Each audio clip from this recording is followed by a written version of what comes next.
review for Ghostbusters Frozen Empire. Um, so just watched this movie, and I'd say it's okay, not great. Um, in some ways, I like it more than Afterlife, but I think Afterlife probably is a better story, though, I would say. Um, so this is going to be spoilers. I mean, I liked it. I thought that it was nice that Dan Aykroyd was in it a lot more. That was good. He could have even been in it more, I thought. Like Patton Oswalt's a character in this, and I like the guy, but I felt like his character could have just been replaced by Dan Aykroyd because Dan Aykroyd goes to him, and he's like, I don't know what he's like, a historian. Like he works in a library, and he knows this ancient language, and but I mean I think Dan Aykroyd could have known that because I mean he runs a store that has ancient artifacts, and so there's some things like that. There's too many characters. um the original cast is back, well, from Afterlife. um I like what they did. I like what they did with Ernie Hudson. I like that he's like an entrepreneur. I think he's like a billionaire. He kind of finances the Ghostbusters. So he's in it more, so that's good. Dan Aykroyd, he's in it more. That's good. Bill Murray's only in it a little bit, of course, because he's Bill Murray.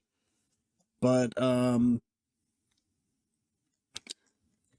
the synopsis: when the discovery of an ancient artifact unleashes an evil force, Ghostbusters, new and old, must join forces to protect their home and save the world from a second ice age. That's pretty much it. I thought it was a little strange though, because like the villain doesn't come till like the very end of the movie. Like up until the last like 20 minutes or so, like there's really no villain. That was like kind of strange, but it's a different director than Afterlife. Uh I haven't seen, the only thing I've seen that this director did was the Poltergeist remake, which I thought was terrible. This is better than that.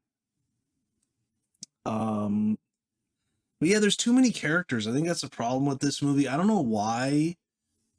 I think maybe they were setting it up for like a spin-off, but there's no way you're ever gonna do that. Like Logan Kim podcast and Celeste O'Connor. Like, I'm sorry, they don't need to be in the movie, and neither does Patton Oswalt. He doesn't need to be in the movie. James Acaster. I mean, I guess a few of them do because they work with Ernie Hudson, but I don't know. I just felt like a lot of them didn't need to be in the movie.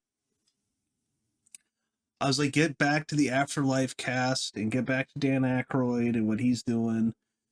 Bill Murray should have been in it more, but I'm sure they wanted him to be in it more. But he's like, he probably's like, you have me for a couple days, so it is what it is. But um, I did actually like. I'm sorry if I'm mispronouncing this. Kumal Non Gianni as Nadim. I actually thought he was actually funny in the movie. I liked everything with him. So if they make a third one, maybe he'll be in it. I think that could be good. He could be a Ghostbuster. He was the fire master. So I liked that.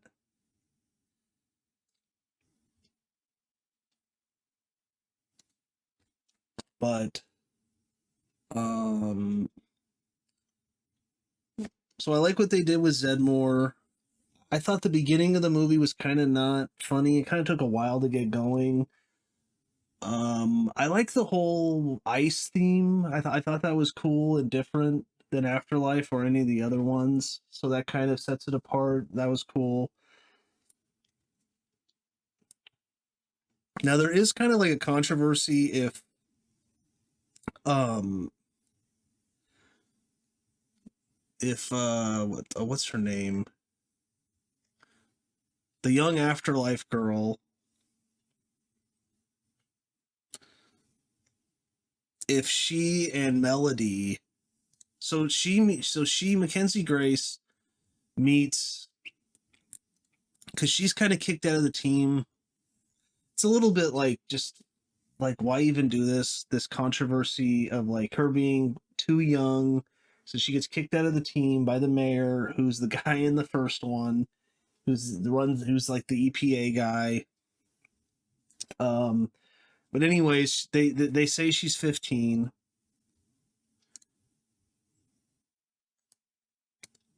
and they're like, he's like, you can't be in the Ghostbusters, you can't be attached to the side of a car, which is very incredibly dangerous. But it's a movie, but like, okay, so they're gonna try and bring some reality into it, but like, you can't be actively in there. So then she kind of is like angry, which makes sense because she's like the smartest one out of all of them. But so she's kind of angry, and then she kind of goes off, since she plays chess in the park, like in the middle of the night, which is kind of dangerous. But anyways, um, and then uh, this other ghost appears and starts playing chess with her, and it's this other young girl. And there's this controversy of if they're doing like a romance thing with her and this other girl who's a ghost lesbians, if you will. And I thought definitely they were. I mean, some people are like, there's nothing in there that suggests it. Well, it's not like they kiss or anything, but I think it's definitely in there.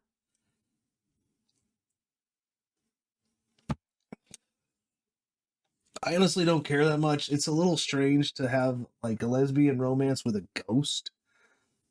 I don't know. It's kind of strange, but it's part of the plot, and basically she gets betrayed by that ghost.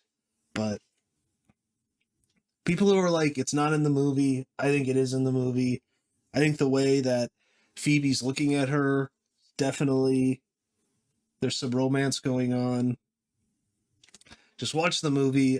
I think it explains itself, but I guess it's just my opinion because they do never kiss. There's never anything concrete, if you will, but I think it was definitely in there though. So, but Finn Wolfhard was given not much to do again, which is too bad. Like, he's kind of just on. I mean, he's with them because he's 18, and he's kind of like dealing with Slimer, which it's like, all right, so Slimer's in it, the member berries, but um, I felt like they could have done more with him. Paul Rudd and Carrie Coon are in it again. Um, they're fine. Paul Rudd is basically like, he doesn't know where his place is in the family, because he's like, am I their stepdad? Am I not? Well, one thing is, like, I mean, did him and Carrie Coons get married?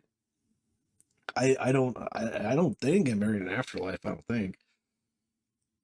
So maybe it'd help if you married her, then you're officially their stepdad. And but that's kind of part of his arc, is um like becoming officially their stepdad, because at the end Phoebe calls him dad. And I thought that stuff was good.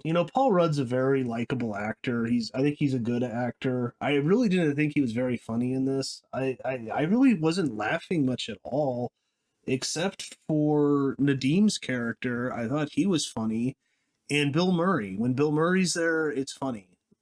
Um, but other than that, I really didn't think this movie was very funny. I didn't hate the movie though. Like, I don't want to give that impression.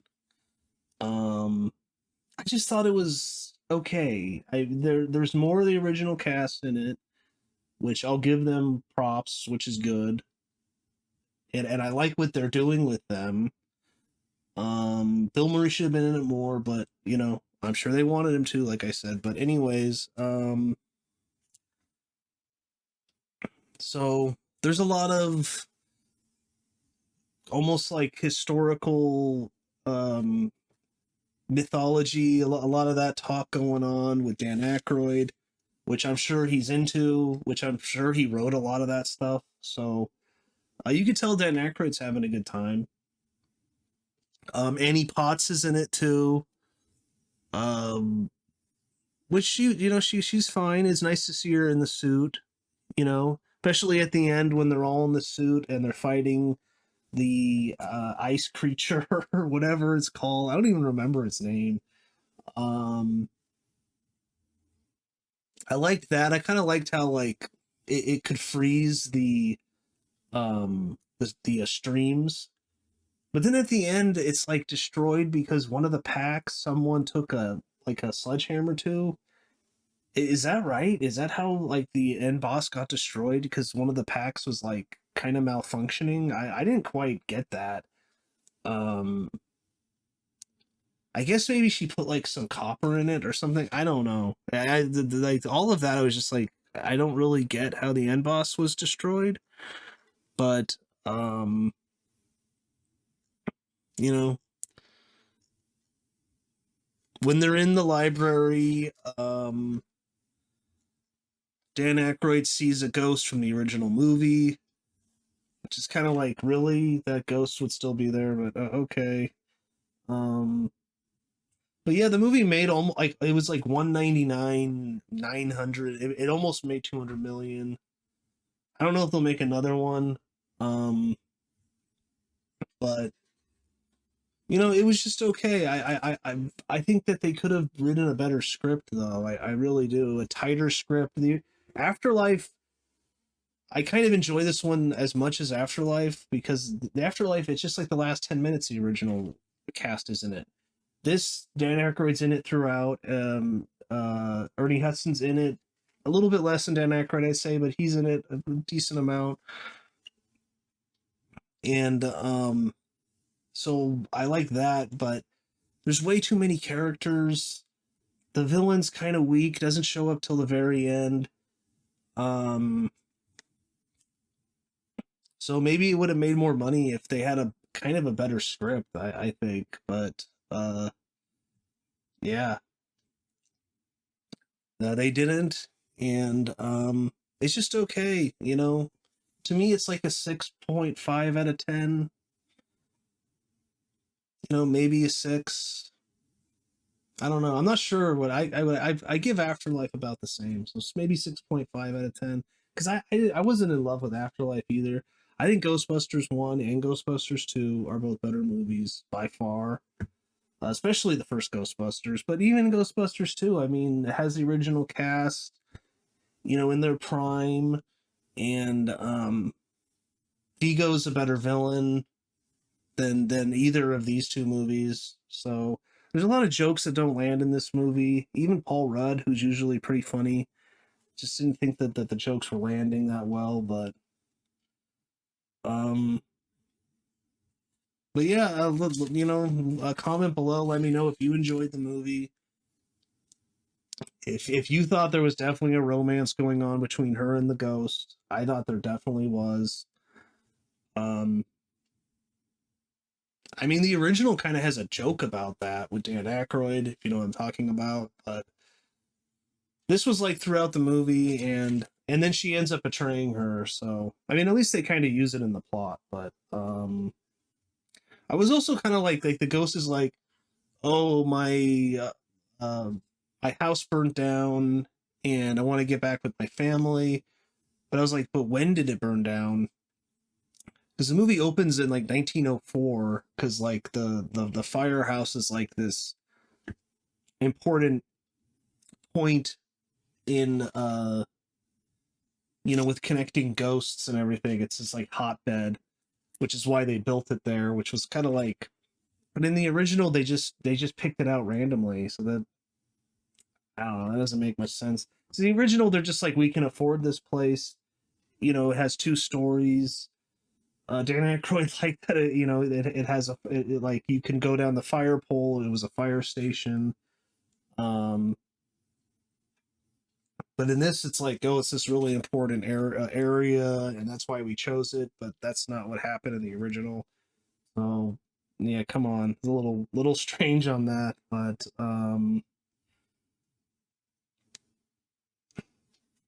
yeah, I don't know. I hope they make another one. Don't have as many characters. There's way too many. It's kind of hard to follow exactly what they're doing, um, but yeah, overall, I thought it was okay. You know, it's nothing amazing like the first Ghostbusters or the second one, but it's all right. So, but maybe you enjoyed it more. Let me know below. If you could do me a favor and smash that like button, that'd be great. And yeah, I'll see you next time.